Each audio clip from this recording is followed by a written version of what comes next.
Hey YouTube, welcome back to Project Give S.H.I.T. Tyler and Christian here to talk the election, which is here. It's here whether we want it to be here or not. There's a lot of insane things that have been going on this election cycle. And as Newt Gingrich said, this will probably be the most important election since 1864. And for those of you who don't know, that was the Civil War, and that decided the fate of this country. So those are some pretty heavy things we are dealing with here. And we're here to make our predictions and kind of to discuss just the chaos. So out of the gate, Christian, do you have a prediction for who's going to be president after the election this year? No, no, there is no way to tell at this point because of the corruption and the bureaucracy behind what's been going on in the DNC and the RNC for the last, 16 years. It's pretty brutal, man. 20 years, in fact. Right. So, yeah, ever since Bush, man, it's kind of up in the air. It's pretty hard to say. Bush, there was a fraudulent voting and votes actually thrown away in Florida, which gave the election to Bush. And then with Kerry in 2004, there was lies told about him in the military, and even though he was a veteran, there was. And then McCain, same exact thing. He was a veteran, and then they tried smearing him. I'm not saying that any of these candidates were good, but there's always people in the shadows throwing a fork in the wheel of every single candidate. And so you never know at the end of the day who's going to be the one that comes up top. I mean, there's been some people who predict it. I don't know how on earth they do it. It's psychic, maybe. Who knows? But what do you think, Ted? I don't know I how I don't know how they predict something like that. Even if you're savvy as hell, mhm. complete science. Pretty cool. Right. Yeah, I completely agree. It gets harder and harder every election cycle to predict because I feel like the parties get more and more emboldened with corruption. I can never pronounce her name. Imam Omar was caught ballot harvesting in Her first name is Ilhan, yeah, Ilhan. It's Ilan. it's a cool pronunciation of a foreign name. Yeah, I hate that they are making Muslims look bad through her. That kind of sucks. well, yeah, she makes herself look bad completely, and social media completely burying certain news articles and certain perspectives on the internet, and emboldening and increasing the volume of other perspectives. And it's kind of uh, made a really strange perception on our current sitting president, as well as um, perception of the current Democratic opponent. And it's really hard to tell because you and I are so in this political bubble, like we're so informed, um, and just to see the amount of opposition towards like what is true is quite exhausting. Well, truth is relative to each person's perception, so it's probably the best way to explain it is not true, but reality. There. I guess that would be, I guess, the best way to put it. Reality is definite, and in this situation, there are certain things that certain candidates are doing that are being completely overlooked, or there are certain things that certain agencies in our government are doing that are absolutely illegal in every way or unethical in any way, and they're still being done. Uh, Yeah. so that's where the seed of the tree of the problem is. Mhm. Yeah, and actually, you reminded me of a Biden quote. He said, um, "Don't." don't believe in fact, believe in truth. It's like he actually said that on the campaign trail in like uh, May or June or whatever. It's one of his many gaffes. But something that is really encouraging to me is even with this amount of bias and a lot of the shadiness and a lot of the attempts to blame our sitting president entirely for the deaths due to this virus.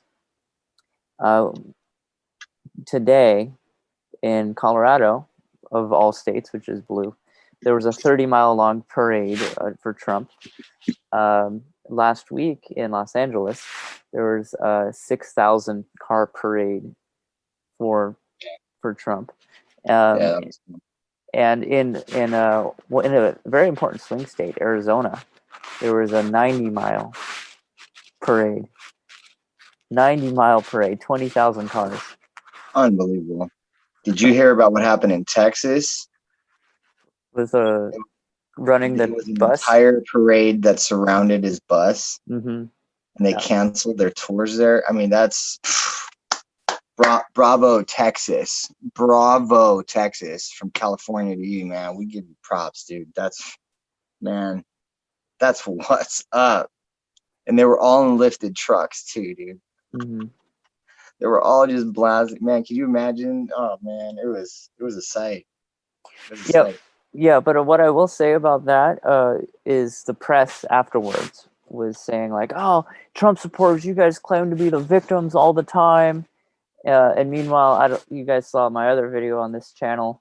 In San Francisco, people are getting their teeth knocked out for holding a government sanction approved and through all the proper channels peaceful protest. And in terms of running off the road, that's kind of a false statement. The bus wasn't ran off the road, the bus just pulled over. If you want to talk about running off the road, in Riverside 2 days ago there was a Trump parade that had like a Prius just drive into them. And that's it's amazing. It's like any Big, little. big shot. Hey, big shout out to all those moronic Prius drivers out there. There's a lot of them. There's videos about that, man. There's Reddits about it. It's hilarious. Goodbye, my almost lover. Goodbye, my hopeless dream. Yeah, so I'll go ahead and throw my prediction out there. I think tomorrow, or which for guys of you don't know when we're recording this, the day of the election, we will not know who the president is, um, due to all the corruption going on. And it sucks to hear that if you're supporting either candidate. And it's really why, if you go to a lot of downtown areas in these progressive cities, they've boarded up all of their downtown areas because they don't want uh, violence to break out. Um, Also, the White House 2 days ago built 21-foot tall fences in front of the White House in anticipation of people trying to climb the fences and everything. I think the only way we're gonna get away with a clear victory tomorrow night, or the night of the election, is if there's a huge landslide victory of not only the Electoral College, but also the popular vote. And for our current sitting president, it's hard for him to get the popular vote because of um, such a large amount of people living in areas like Los Angeles and New York City. But I personally feel I'm 50-50 on it, that there there could be a landslide popular vote because in the last debates, it Biden made himself very clear. He's the pro lockdown candidate. Trump made himself clear he's the pro open up candidate. And I think that is the defining uh, idea in the election this year is people want to open up their businesses. They want their kids back in school. They want life back to normal. And this election, I think, was all about that. And in a week or however long it takes to count all the votes, I think our current sitting president will be standing back in the Oval Office again. It's a prediction of a non-event. It's a prediction of chaos is going to I happen. can predict that we will never have peace in our lifetime. I can predict that. That's Yeah, yeah, but extra unpeaceful. And New Jersey stated today that they will not be counting their in-person votes till a week after the election, so it'll be on time with all of their mail-in votes. So there's an entire state that's delayed with the wow, man. Yeah. Yeah, that's for sure. We won't know until next week, at the latest, or at the soonest. Yep. Earliest. Yep. So what states Trump's going to take? I think Trump's taking Florida. I think he's taking Pennsylvania. I'm saying I think he's going to take Arizona for sure. I think additionally every state he took in 2016 he's taken again. So he has to, for a clear victory, excluding even popular vote as an idea, he has to take 2 more states in the electoral college in order for it to be a definite victory. Personally predict he's not going to win Arizona, only because recently, and that's what I was going to talk about. Recently, they've become very Democrat, very liberal over the past few years since McCain left, and due to that, a lot of the policies that Sheriff Joe Arpaio used to promote, a lot of the policies that their Republican governors in previous years used to support are now being kind of like put as secondary priorities behind social justice work. And so I'm not sure. I mean, yeah, there's a large contingency of Republicans there in that state, of course, still, but it's changing. And I saw the change in the last election pretty badly because there were states that were previously Democrat that weren't Republican, and then there was a few Republican states that went Democrat. But this was one of them. Arizona was one of them, and let's see if I don't know. Let's hope that you're right, man. That's all I can say. I do think he's going to take Michigan. That's for sure. They're pissed off over there with regards to the lockdowns. And Whitmer. Wisconsin, Mhm. Wisconsin, and Minnesota, they're all behind Trump in that area. I believe they're all behind Trump. But we'll see, because surprisingly, in the last election, I believe it was Wisconsin. It was during the midterms. They went pretty Democrat. Correct me if I'm wrong, though. That's what I'm looking up right now. But that, from what I remember seeing in the news, it was a stark change, because over the years, Wisconsin has always been quite moderate to conservative. Of course, it's a farm belt state, but I don't know. I mean, a lot of the Black Lives Matter movement originated kind of in some of those parts of that region of the country, and so there might be a brainwashing taking place, and we don't even know, because it's local television that runs most of the propaganda now. It's not just the mainstream. Yep. The mainstream controls local, so a lot of people don't realize that local TV is just a couple of people that that live around the corner. If you're in a small little polka dot town, 1,000, 1,500 people, but they get their marching orders, man. It's so pathetic. Yeah. It's just like in that movie you and I were talking about, The Network. Mm-hmm. Which, if you haven't seen it, people, you should check it out. It's mind blowing, but it's from the 1970s. It's 1976 film. It's an eye opener. We know things are bad, worse than bad. They're crazy. It's like everything everywhere is going crazy, so we don't go out anymore. We sit in the house, and slowly the world we're living in is getting smaller, and all we say is, please, at least leave us alone in our living rooms. Man, because although it's told kind of in the beginning as kind of like a jest of a film, it becomes very dark and ominous, because we are now in 2020, and looking back then to the 1970s on how this man, particularly the journalist or the TV anchor, who's the star of the film, came out and basically back then called out the bull for what our media really is. And all it is the propaganda business machine, spinning a negative narrative so that people could continue to watch and continue to pay and continue to eat from that media trough, which continued to pay the money and pay the bills for all those millionaires that were advertising and getting kickbacks through government contracts. It's crazy, and this is in the 1970s as a Hollywood film. Yeah. And if there's something that you and I should ever talk about, it's just that. It's how Hollywood somehow not predicts, but is on the same wavelength as future governmental and public events. It's crazy. Well, Have you noticed?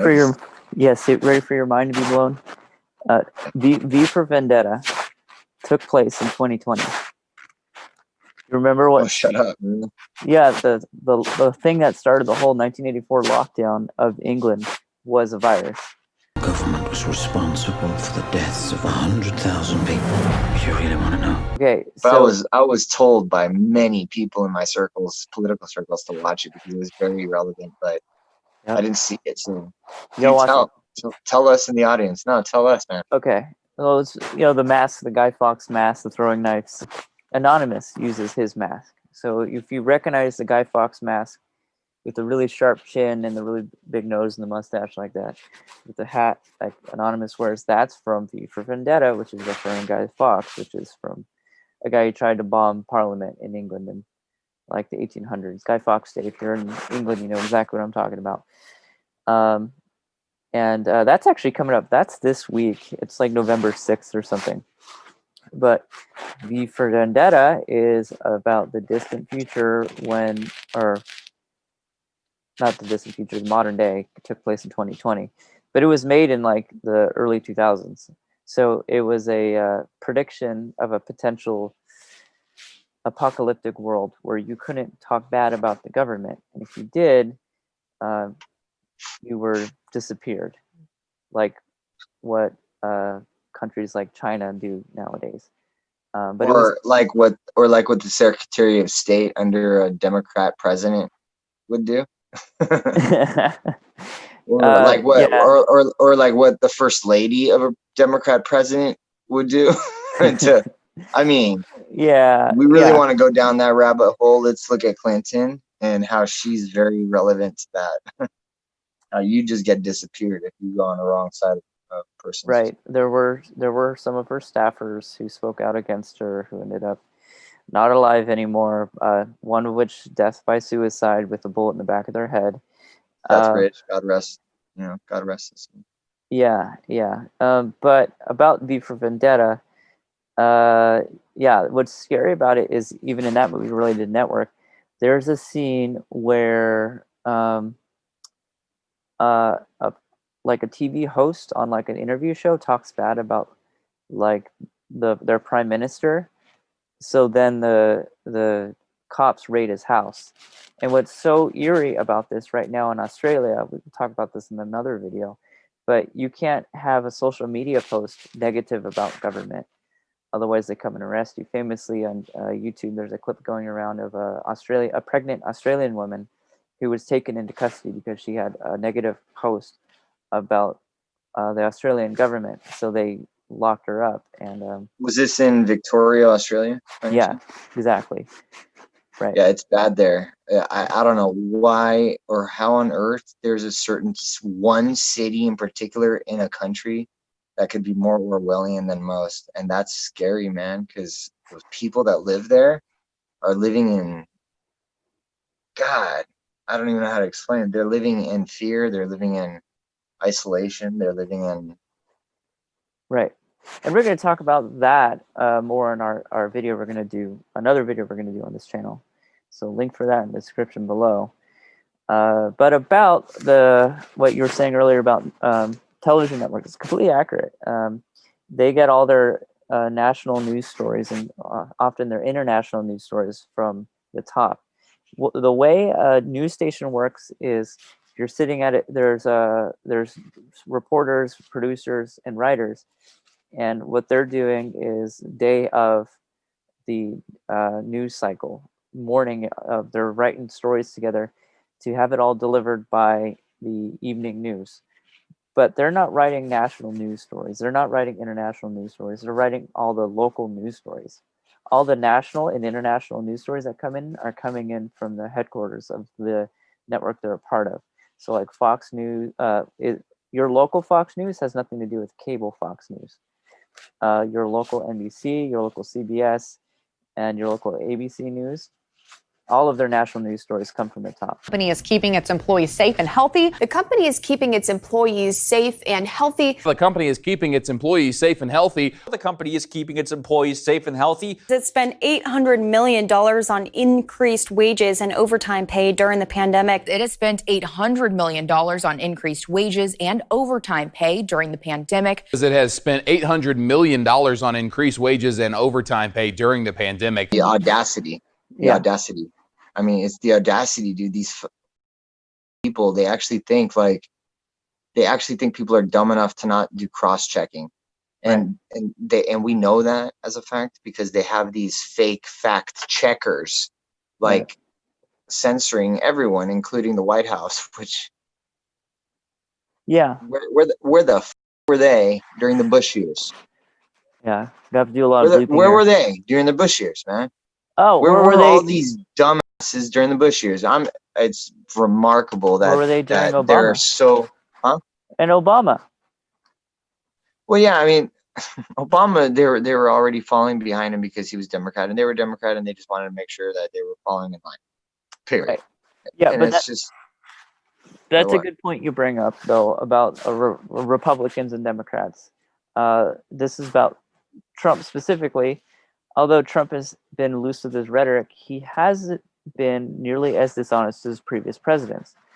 And also, Donald Trump is the first president to not go to a war with another country since the 1970s. So isn't that crazy? He's also the first. He's also the first president to only take $1 as his paycheck, because legally he can't not take anything. He can't, and he wanted to defer entire payment of his salary so that he can just work for free. And he got that idea from Dr. Ron Paul in 2012 because that was his idea. And Trump copied a lot from the Liberty Movement and Ron Paul's campaign to win this last election in 2016, because he's a businessman. Yeah. He's smart. So he knows how to follow trends and market value and public sentiment.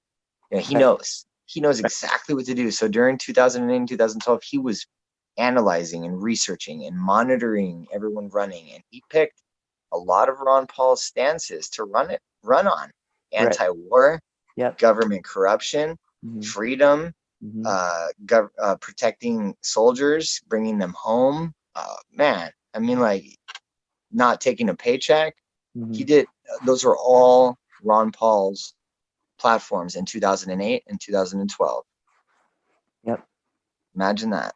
Yep. No, you're not wrong. But one thing I definitely appreciated about Donald Trump is, like, he followed through on a lot of what he said he was going to do. Not everything, but that's a good example of why I was disappointed in Obama. Like I think you share this sentiment. One of the most important things I find in a presidential candidate is how peaceful they are, because I'm very much anti-war. But Obama, I got kind of liked because Obama said he's going to pull out of Afghanistan and Iraq, and it wasn't until Trump that he started really doing that. Obama, of course, if you want to talk about that president, he bombed a lot more countries than Bush did, and But one thing that people see, which is unfortunate, is how their rhetoric is, and it's sad because Joe Biden is trying to ride on the coattails of Obama, and he's trying to be like, I'm the peaceful guy, I'm the good guy, I'm the not racist guy, and it's like, dude, look at your history. The '94 crime bill put more black people in jail than any other thing in modern history, and people tend to cite Trump as this racist, but although he has said some things that might be moderately interpreted as racist, nothing near to the level of Biden. And I think most notably, if you don't know who you're voting for come this election, if you don't vote for me, you ain't black. And that's just how do you like not lose the black vote with a quote like that? And that brings us back to square one, the media. Mm-hmm. That's Yep. how Yep. single-handedly, Benjamin Franklin established this fourth, quote unquote, fourth branch of government, this fourth hidden branch of government to check the political abuses of our country, not be a part of the political abuses of this country.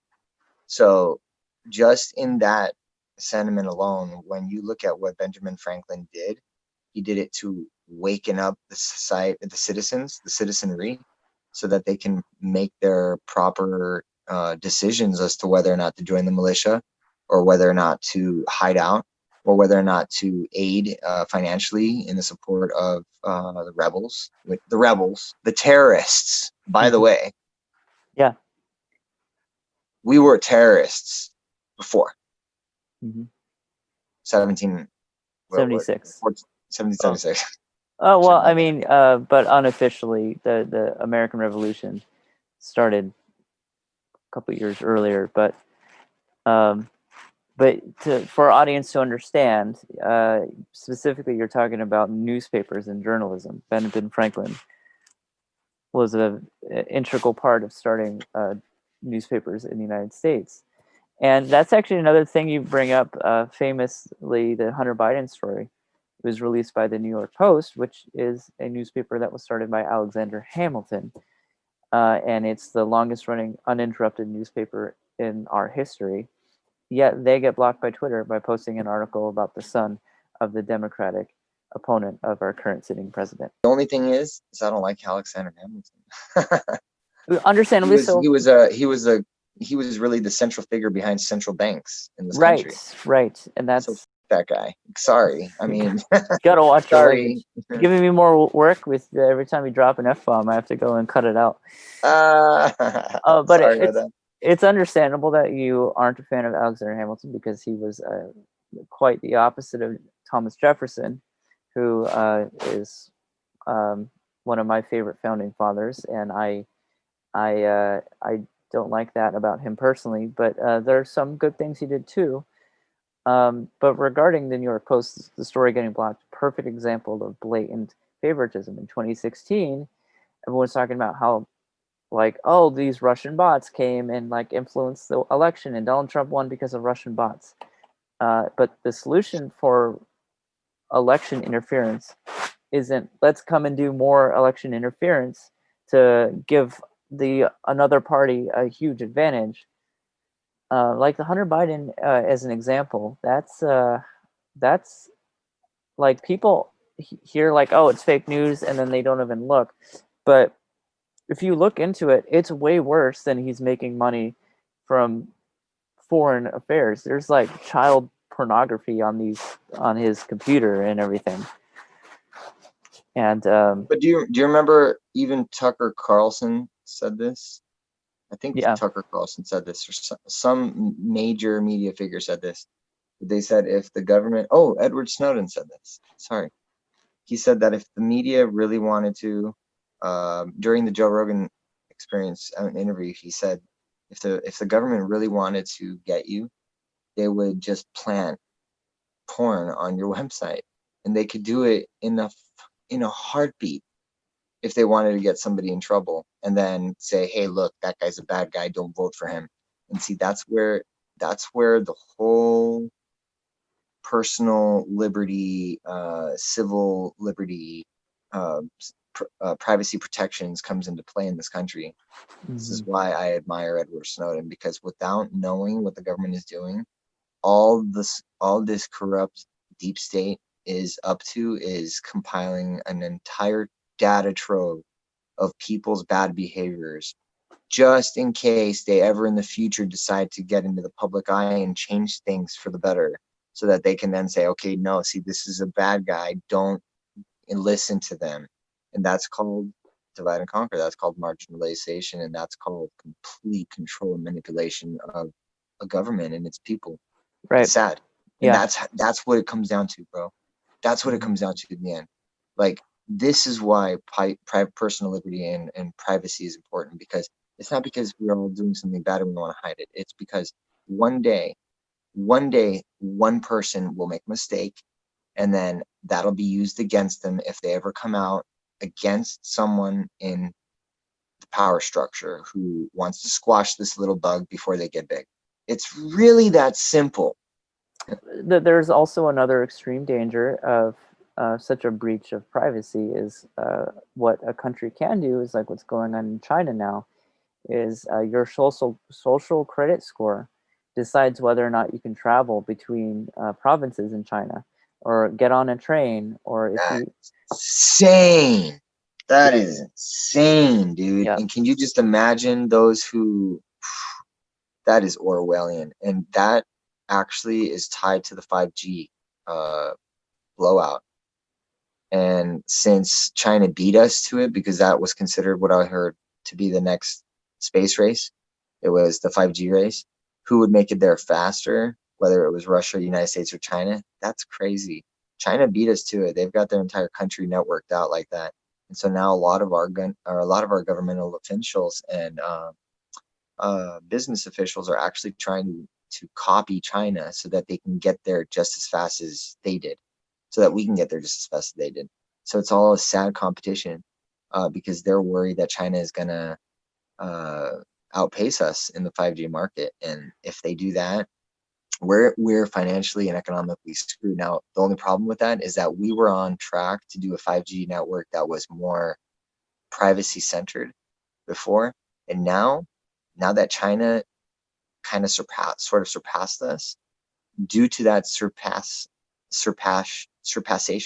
or due to that passing of us, we are now having to copy their road to 5G. And then their road to 5G was a more Orwellian road, which was retina scanning and to enter buildings, voice pickup to hire a taxi drivers, things like that.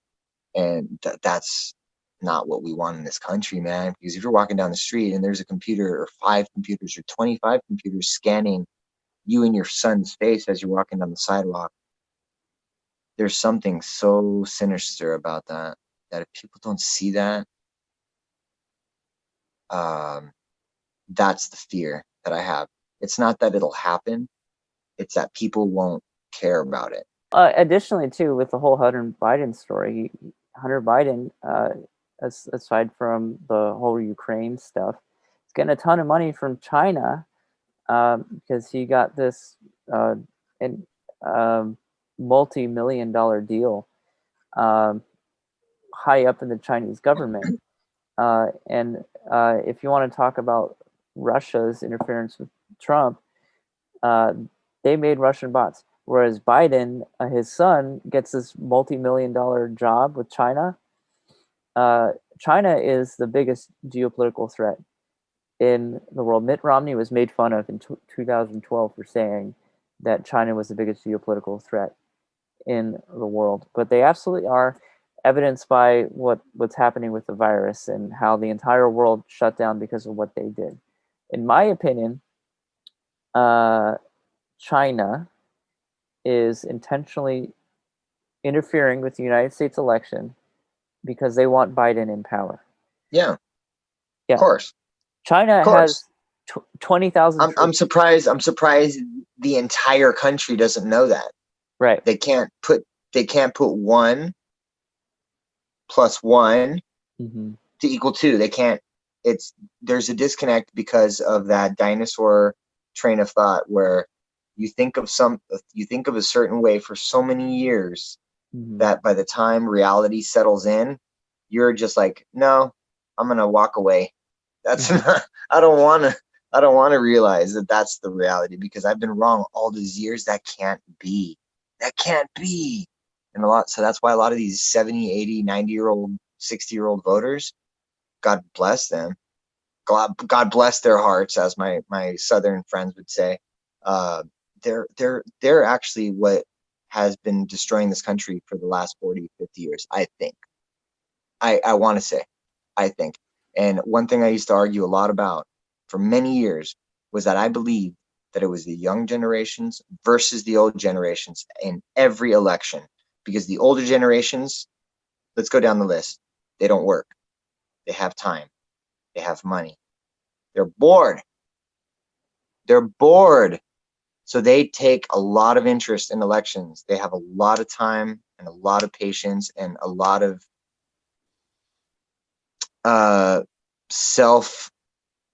self-awareness. I don't know if that's the right word. They think that they know everything because they're so old. So then they go to the polls to try to push their agenda, which is obviously Medicare for all and Medicaid for all, and you know, a lot of Social Security, and so they push for that. And war, a lot of elderly, for some reason, because they're so worried and they live in a state of fear. A lot of elderly people, because of their weak state or their fragile state or their frail state or their calm state, they feel more secure their nation and their leaders going and killing people in other countries.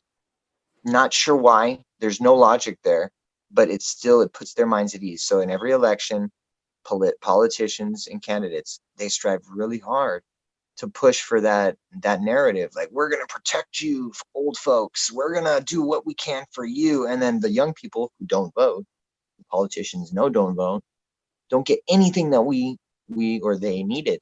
I'm saying we as if I'm young. I'm not young anymore, but I used to see this back then. What's that? We're going to be middle-aged. I'm already there. Okay. No, but my worry is that now it's changed. Now it's now actually the elderly versus the young in the opposite way, because now the young are voting with emotional control instead of emotional motive, as it let's say, rather than logic. And the elderly, which have now kind of closed together with the middle class and the middle age, I should say, it's like we're together fighting this millennial group of voters who are pushing for a really strange new world, new norm. Right. Call it that. Yeah, our education system has failed us. Many kids nowadays didn't pay attention in civics, or maybe didn't have teachers good enough to be honest. I need to disagree, bro. I need to disagree. I think the media generation, the news, or the smartphone generation is what veered an entire generation of people off a cliff of no attention, like attention deficit disorders and depression and what's the word, when someone is abandonment issues, needing issues, you know those kind of things that you see a lot of in millennials, their sense of insecurity.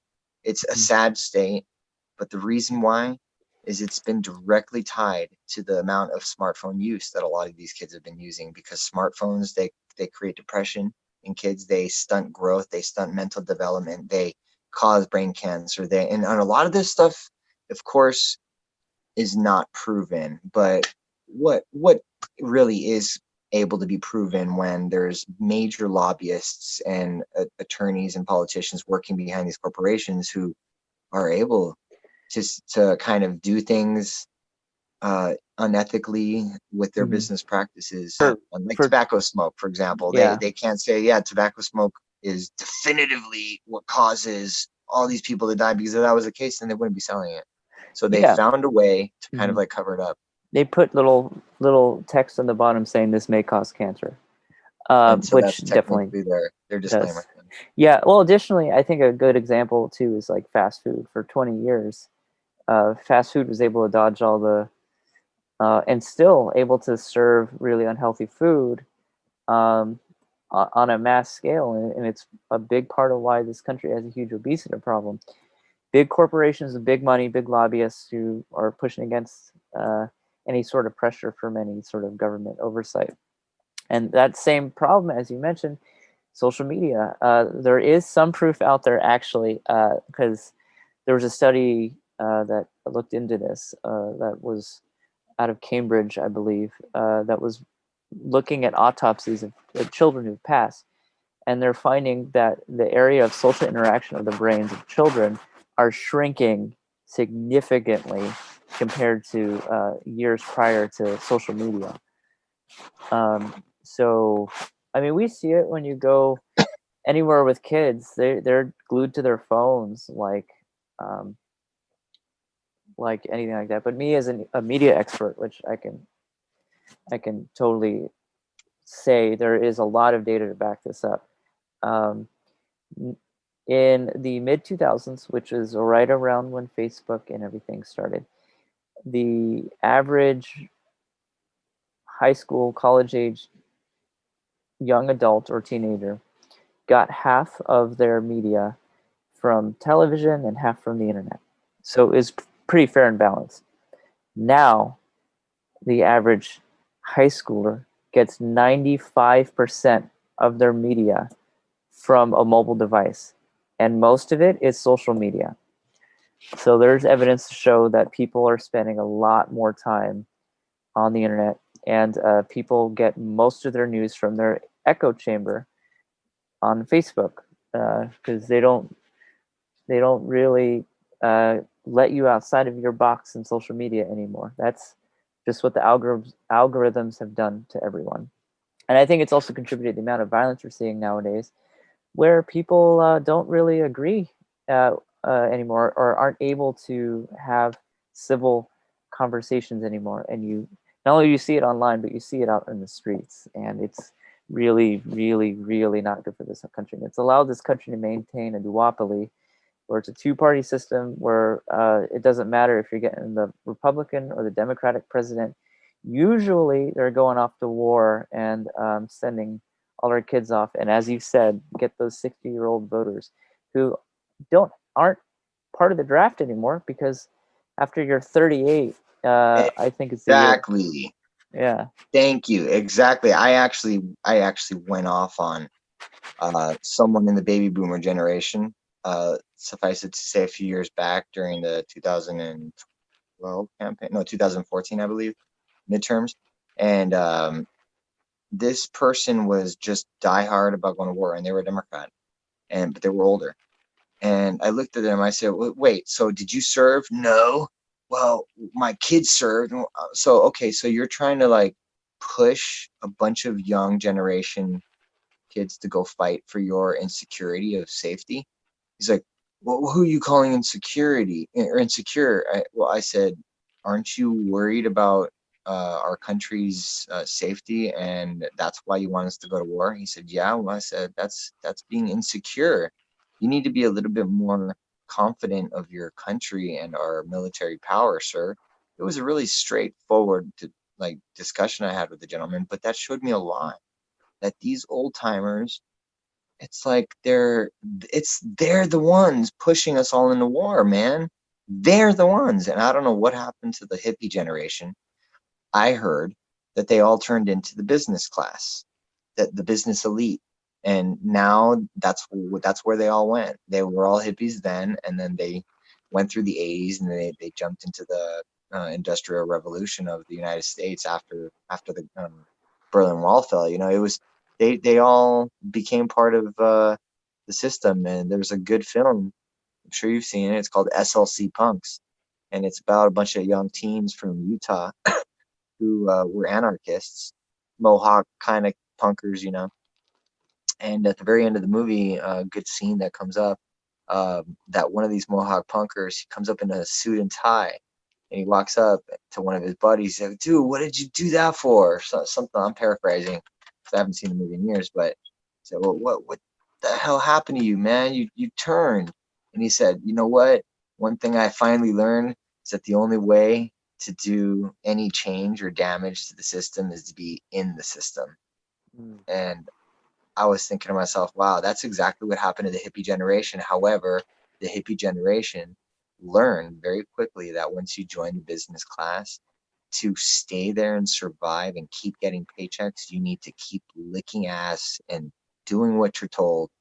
And it's a damn shame, because that's the reason why we always wonder, wow, man, there's so much illegal shit going on in the military and the government. How come no one comes out and says anything about it? The reason why is because the majority of people, minus people like Edward Snowden or Daniel Ellsberg, um, who just say, I'm not going to risk losing everything, and my mortgage and my house and my family and everything, my reputation, to do this. I'm just going to keep walking that line. And that's where we're at. That's where we're at. And, but man, thank God, slowly people are starting to wake up, and we started this channel more or less to show respect for all of those who have really stepped up and taken on the beast, as they say, taking on the beast of reality and truth, because that's what we're here for, man. I think that's what we're gonna do our best for. Yeah, and it's a mess, definitely a mess. So what do you think happens? We'll go through each candidate. I guess I'll go first personally. I think if Trump is elected and somehow beats not only Biden but also the media and the social media and all that, I think he continues to push this economy in the right direction. We had a 33.1% annualized gain in the GDP. So, the month of September and October. Oh, really? Wow. Yeah. Just in that month. Yeah, incredible. So super stoked about that. A lot of people, I think, share the same perspective of Trump, is eventually this virus will be gone, but it won't be gone if we stay locked in at all times. So we can talk more about the virus in our other video, but it's just something to keep in mind. I think Trump is the cheerleader for economic recovery. And if he gets reelected, we're going to keep moving in that direction. And I think it's super important we do. Biden gets elected, I think we're going back to lockdowns. I think it's going to get pretty draconian, like what Whitmer's been doing, attempted like force people in their homes, and he would hire Fauci and fire Trump. Did you see that today? Yep. So they're using this virus as they're so desperate, man.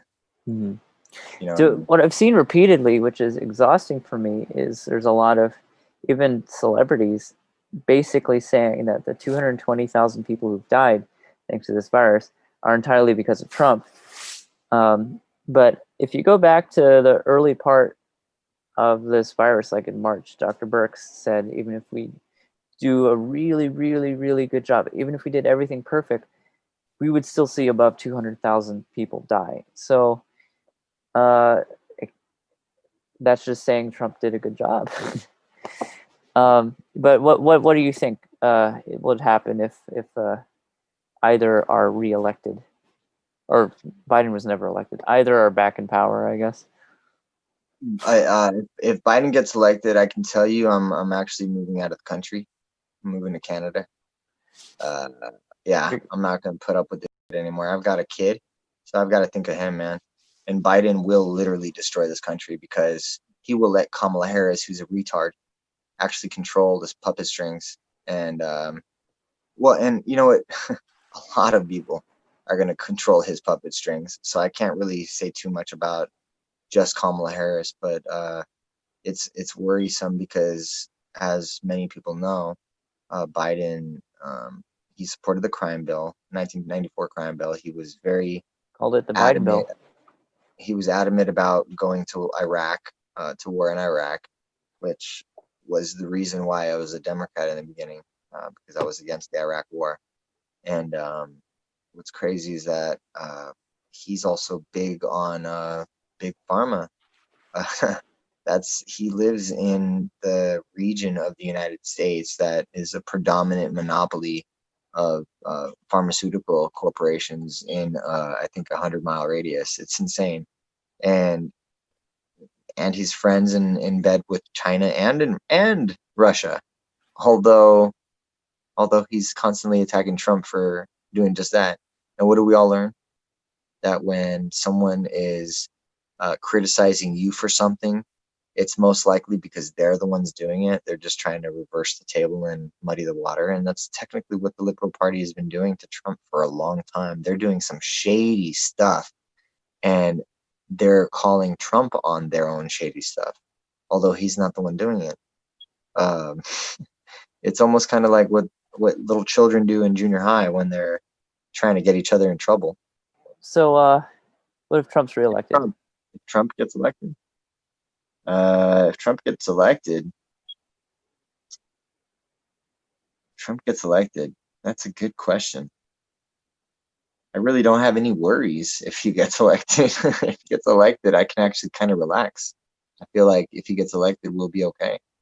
In the beginning, I didn't like Trump. To be honest with you, still, there's a lot of things I don't like about him. But like what you said, bro, he's getting things done that he promised he would do. I've seen drone footage of the wall. It's amazing.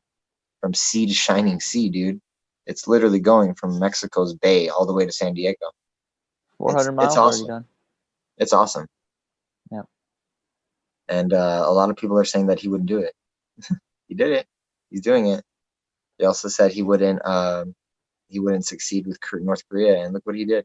He immediately and single-handedly just being cool, just bringing the cult of personality of Trump Cult of to the table. personality.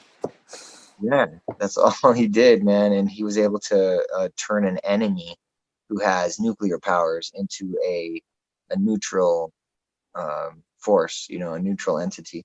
Yeah. That's outstanding. How the heck can he not get the Nobel Peace Prize just for that? Yeah, and he You know? signed 5 peace deals this year. Well, yeah, yeah, the Middle Middle East East. peace deal. Yeah. Yeah. Well, and that North Korea is my favorite example of Trump and who he is, because Obama said the biggest concern, the biggest threat to the United States is North Korea. That's the biggest threat. No one can ever do anything about it because the Kim family, they're all crazy. Yeah. But then Trump walks right in, shakes his hand, and he brings him to the White House, drives him around D.C. So it's just like Reagan. Soviet Union fell through diplomacy. Mr. Gorbachev, tear down this wall. It's no different. It's just, I think, what people fail to see is what people in these second and third world countries and these nations that have authoritarian dictators see. These dictators don't respect the doublespeak of the likes of Obama. They see it from a mile away, and Trump is a straight shooter, and I think they respect that, and I think that's why the United States has been gaining a lot of respect from these nations with dictators. Yeah, So, I mean, I don't know. Obama, though, he was an actor. That's all he really was. Trump is a player. That's kind of what it comes down to. Obama, that's what he was. He was a figurehead. He was a talking head. He really didn't do anything. He was literally like every other president, just controlled by other interests. Trump is not controlled by other interests, with exception to Israel, probably. Through Kushner is very tied to the Israeli mafia. I mean, not Israeli mafia, but you know what I mean. The Zionists. Yeah, I don't know if I want to call it that, but I don't mind. I prefer the peace in the Middle East versus Palestine and Israel constantly bombing each other. And I feel the like thing is though is that Hamas and the leadership in Palestine has said flat out that although there is certain countries in their Muslim Brotherhood that are going towards peace, that they don't accept it, because unless the Muslims are returned their land, no matter what. Wow. That's a hard bargain, man. Yeah, well, it's and not that's happening. right. It's just not happening unless they get wiped, unless the Jewish people get wiped out, and that's not happening. Yeah, we don't want that either. Yeah, that's for our audience, those of you who might not know, the Middle East is somewhere where the entire world sees as a place that will never see peace, because both the Judeo-Christian believers and those who are Muslim believe that Jerusalem is like the holy land of like both belief systems, and unfortunately, it's led to half a century of nonstop violence. Some of which thanks to the United Nations and their involvement in the creation of Israel. Um, but yeah, it's going to be an area of dispute until Palestine and Israel can coexist, and that may or may not ever happen. Which is it's kind of how I see the immigration debate to be. Rather than the people in Mexico or Guatemala or Honduras just attempting to take back their control of their country, they literally ship entire families here, Yep. and expect us to fix their problems for them. Mm-hmm. It's sad, man, but that's not possible. We can't solve the entire world's problems. It's like it would be like thousands of homeless people knocking on your front door and coming in and saying, "Hey, man, you have to take care of us." Bro, I want to take care of you, but I can't. Can't take care of everyone, right?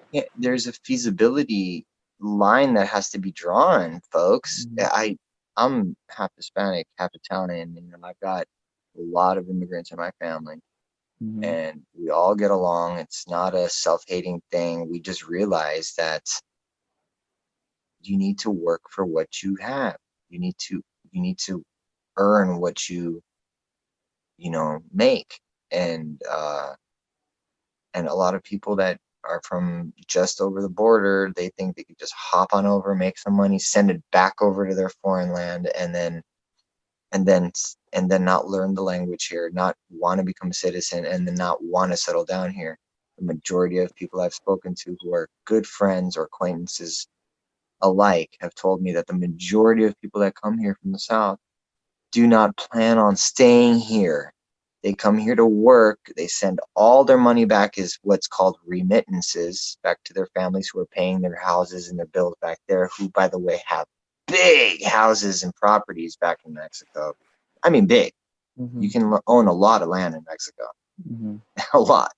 And they all do. And they all have huge family estates. And it's fantastic. But they come here to work, they make the money, they send it back there, they save here, and then they move back there and they settle down back there. They're not doing anything to help and promote our country. They're just coming here to use it. And that's where my disconnect is. Right. As a Chilean Italian Mm-hmm. immigrant or child of immigrants, Mm-hmm. And Mexico is not alone in countries that have citizens who do that in the United States. But that just brings us another good point on Trump, which a lot of people tend to not understand, is they think, oh, he's so racist. He wants to just build a wall. He just wants to keep all the Mexicans out. And him building a wall isn't to say no Mexican can come in. It's trying to keep Mexicans safe, because thousands of people die crossing the border every year. And the wall there would be a wonderful deterrent for lives being lost trying to cross the border. And yeah, he's not doing to save Mexican lives though. But I'm just going to be flat out. But what's smart is that what he's doing is finding a benefit for the other side as well, which is why Mexico has decided to send, I think it's 15,000 troops to their border to help secure it along the southern ends, while the northern end builds the new fencing. right. Well, so Yep. they say that Mexico isn't paying for it, but they are paying for security of the building of it, and that is in and of itself helping to pay for it, because then it doesn't require the United States government or the United States military to pay for security of building that. Therefore, some of that cost is being consumed by the Mexican government, which is outstanding, because what you're just saying now, Tyler, is that Mexico does see a benefit to helping them build a wall. Right. And That's that's important. yeah, and I think it's just been a reoccurring theme of Trump's presidency. He's been may have this rhetoric, but he's still able to do these amazing deals because the art of the deal. I know he didn't exactly write the book, but the point is that I think personally that government should be run more like how Trump is running it versus be nice to everyone and we're going to create this well-known government and forget about sovereignty, open up the borders. That's not how you protect your citizens, and I think Donald Trump understands that. And even if he's not a conservative, he's what he's doing is been pushing our country into a healthier position economically and with the whole immigration challenge as well. I mean, you want to talk about a healthy direction? You're absolutely right, man. Have you noticed it's weird because when I watch YouTube, I look for news stations to watch, alternative and mainstream. But then whenever I have it on autoplay, it immediately goes to a next video, and the next video is always a Trump rally live. Mm-hmm. So by accident, and lately, I don't know why the algorithms are doing that, but by accident, I'll be listening to an entire rally of his while I'm cleaning the house or helping my son with his work or cooking food, and I'll literally hear him say the exact same thing about his anti-war stance in each rally.